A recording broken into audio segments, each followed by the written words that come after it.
ja, så sidder vi her. Sofie og jeg og vores hund Alfred, vi er flyttet til Spanien. Og her skal vi være de næste 2 måneder.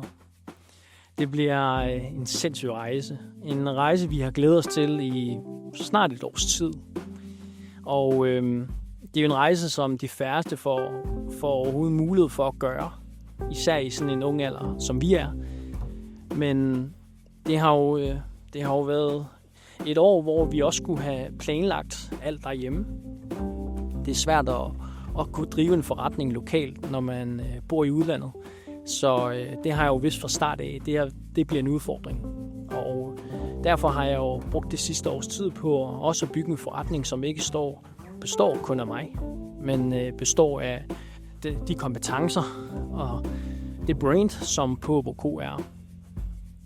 Så derfra at kunne sidde her i Spanien, kunne drive det herfra, og videre, jeg har nogle fantastiske kollegaer, der sidder i Danmark, i Næstved, og håndterer de lokale kunder, og stadigvæk er til stede, fordi vi er lokalt forankret i Næstved Kommune, og det er jeg vanvittigt stolt af. Og derfor er den her video også med til at give et perspektiv på, hvordan det er, at man kan drive sin lokale forretning i udlandet. Det er søndag i dag, og jeg plejer jo at bruge min søndag på at reflektere og planlægge den kommende uge. Og det har faktisk været svært, fordi at, nu sidder vi her i Sofies forældres sommerhus. Et hus, vi er vant til at holde ferie i. Det er lige med afslapning og fuldstændig koble fra. Så det med at få en hverdag, hvor at man er vant til at slappe af til, at nu skal man, eller jeg i hvert fald er sikker på, at jeg skal give den maks gas. Og jeg kan allerede mærke, at jeg er topmotiveret for at komme ind i ugen, starte godt. At ved at få mine rutiner koblet ind i hverdagen. Det vil sige, hvor kan jeg spille paddle, hvor kan jeg træne, hvor skal jeg arbejde fra, hvem har jeg netværk hernede, jeg kan trække på, hvem er det, jeg skal have nogle kaffemøder med. Hele den planlægning har egentlig været i gang den forrige uge, og har fået sat de aftaler op, der skal i forhold til at få skabt en hverdag hernede. Så det her med at få en træner på plads, har signet op til mit CrossFit-center her, som jeg plejer at bruge i sommerferien. Og skrevet til en del kontakter, jeg har hernede. Så hverdagen er ved at være på plads, og jeg glæder mig helt vanvittigt til at starte i morgen. Og ellers så står søndagen egentlig bare på ren afslapning, og jeg er i hvert fald topmotiveret for at komme i gang, fordi at, det er jo egentlig det, jeg gerne vil. Det er i hvert fald det, jeg har set frem til, når vi skulle herned. Det er også den frihed til at dyrke den sport, man vil. Connecte med de mennesker, jeg rigtig gerne vil. Leve den livsstil, vi egentlig går og drømmer om hver eneste dag for at opnå. Det er jo ubestridt, det er at have friheden. Kunne bo i en top renoveret villa med udsigt ud over Middelhavet, swimmingpool, solskin. Jamen, det er jo det, vi har set frem til. Det er jo det, vi hver dag drømmer om. Og nu får vi i hvert fald en smagsprøve på det. Og det har man bare også været vanvittigt taknemmelig over. Fordi hold kæft, hvor det fedt at sidde her og vide, at de næste 2 måneder, at det her er ens hverdag. Og det bliver fedt, fordi jeg glæder mig.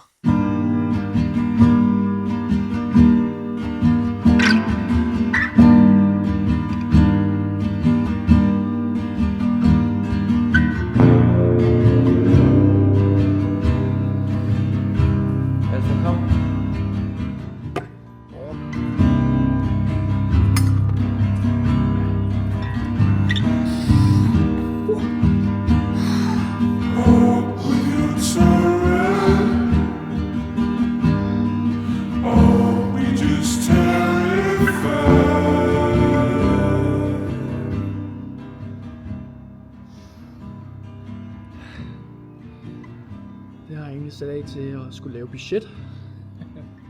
Så jeg har aldrig rigtig været god til det. Jeg har altid været noget, jeg har sådan skyndt mig lidt igennem. Så nu har jeg egentlig tænkt mig at gøre det over. Nu har jeg også nogle tal de sidste 2 års regnskab, jeg kan sammenligne med. Så det gør også, at et budget bliver lidt nemmere.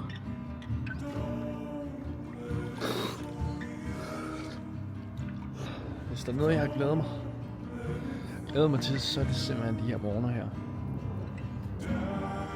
Det kan virkelig noget. Bare vågne i byen.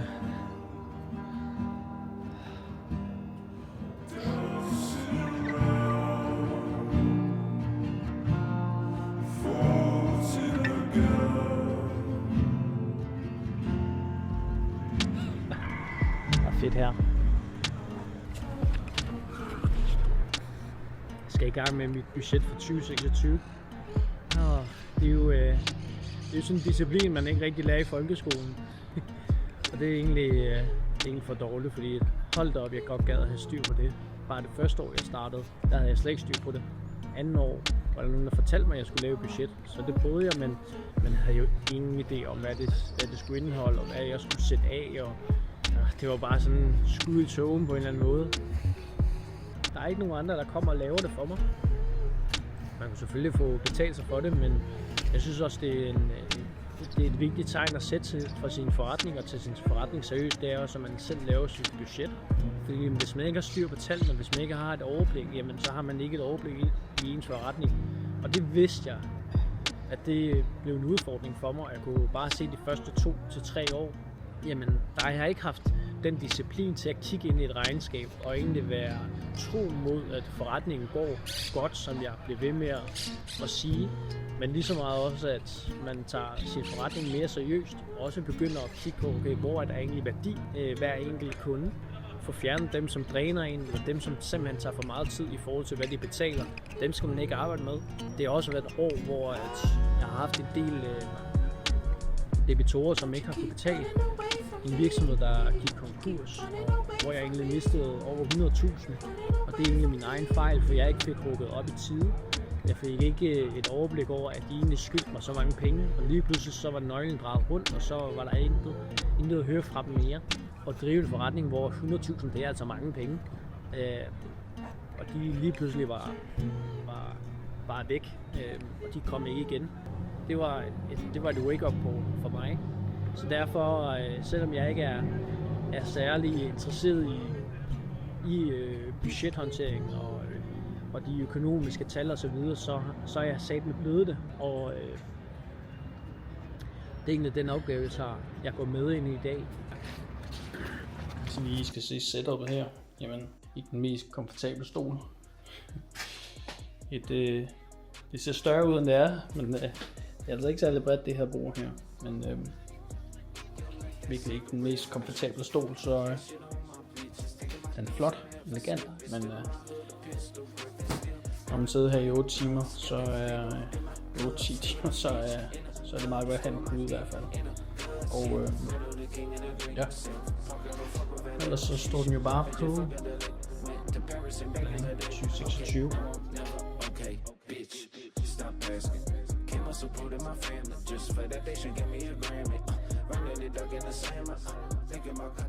Hallo Victor. Hola amigos. For helvede, du skal straks starte i såren. Jamen, jeg ringer selvfølgelig lige for at høre, hvordan du klarede det dernede, og så lige et par små ting. Så Ja. Jeg kigger lige på budgettet, og der skal du måske lige huske. Og det er meget sådan, at indgangsprojektet er meget sådan den der, det er starten på et samarbejde med en ny hjemmeside for eksempel, også, eller nogle nye billeder eller noget nyt video. Så har de sådan fornemmet, hvad kan vi? Ja, og du får bygget den relation. Ja, og så tror jeg, at det er nemmere at få dem ind over en abonnement.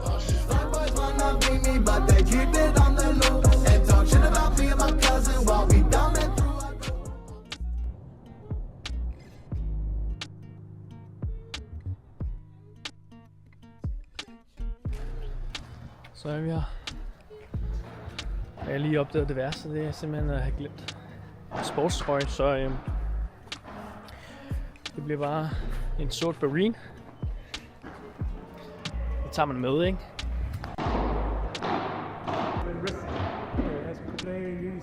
Yeah, so everything.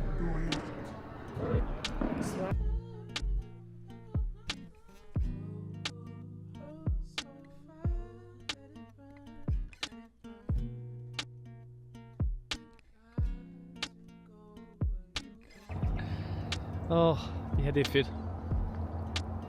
Dagen i dag skal jeg få redigeret en masse content. Min videograf August han er taget på skiferie, så der er lige en del projekter, som han desværre ikke nåede.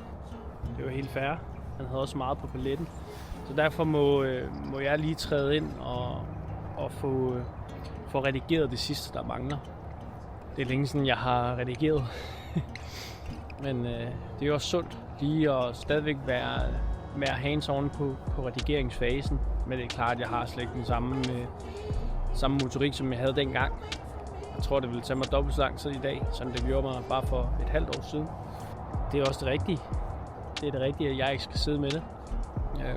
Og August han er pisse dygtig og meget bedre til det end mig, så det er lige præcis derfor. Og ellers så har jeg et coaching-kald med Frederik, og vi skal vende lidt strategien for 2026. Det er jo meget det, den her uge handler om. Det er jo forberedelse til næste år. Sidste år havde jeg ikke sådan en forberedelse her, og jeg synes bare, det er en helt anden ro i maven, når man sidder her og kan have tid til at prioritere det. Og ja. Skal vi gå? Skal vi gå? Vi går. Yeah. Trying to make it right. Just wanna make it work. Yeah.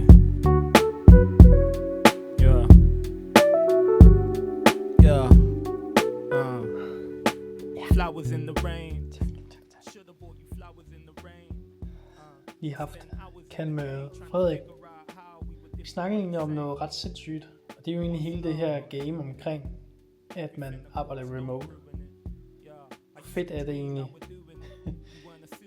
Nu har jeg været her nogle dage, klaret alt op remote herfra. Opkald, kunder, e-mails, redigering, alt hvad sådan hverdagen indeholder. Men det der med, at altså har jeg bare misforstået noget, eller hvorfor er der ikke flere, der går lokalt? Hvorfor er det, at al kommunikation, når man ser på sociale medier, alting, det udstråler Bali, Dubai, fede biler, luksusmiddag, godt klima, alt det, som jeg sidder i lige nu her. Jeg kan mærke, at den relation, jeg har til byen, den mangler, især her. Jeg kender ikke nogen. Ved ikke, hvor jeg skulle gå hen, hvis XYZ. Også bare dialog med kunder. Altså, der må være nogen, der savner dialog med sine kunder, og ikke bare har det på et online-møde, men man er ude fysisk. Så kan man jo virkelig se virkeligheden i de her forskellige virksomheder, vi hjælper.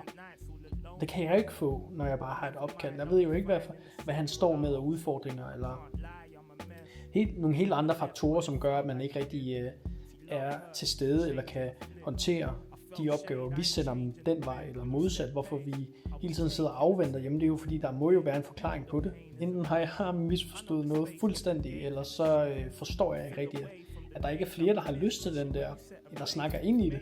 For jeg tror egentlig, at det her med at bygge et netværk op lokalt, jamen for mig, det er ubestridt det vigtigste, fordi jeg ved lige meget, hvad jeg laver om 10 år, 5 år, så er det mit netværk, der skal drive mig vejen. Det er mit netværk, der skal give mig den nye mulighed, og det er netværket, der driver værket. Det kan jeg bare ikke se, hvordan jeg skulle kunne udarbejde herfra. Så jeg føler virkelig, at man er mærkelig på en eller anden måde, at man driver et ganske traditionelt lokalt marketingsbureau, at der ikke er flere, der gør den vinkel i andre byer. Det er der jo helt sikkert, men det er bare sjovt, når man sidder og ser al kommunikation i dag, så er det bare Bali, Dubai, Maldiverne, udlandet, remote arbejde. Jeg kan godt forstå det. Fedt med klimaet og miljøet hernede inspirerer, uden tvivl. Men at bo hernede, arbejde fuldtid remote, det siger mig ikke rigtig noget. Den kærlighed til den relation, der bliver skabt, når man mødes face to face, den er guld værd, især for mig. Time waits for no man. Life is but a two-step slow jam. Dancing with the devil, trying not to lose my balance.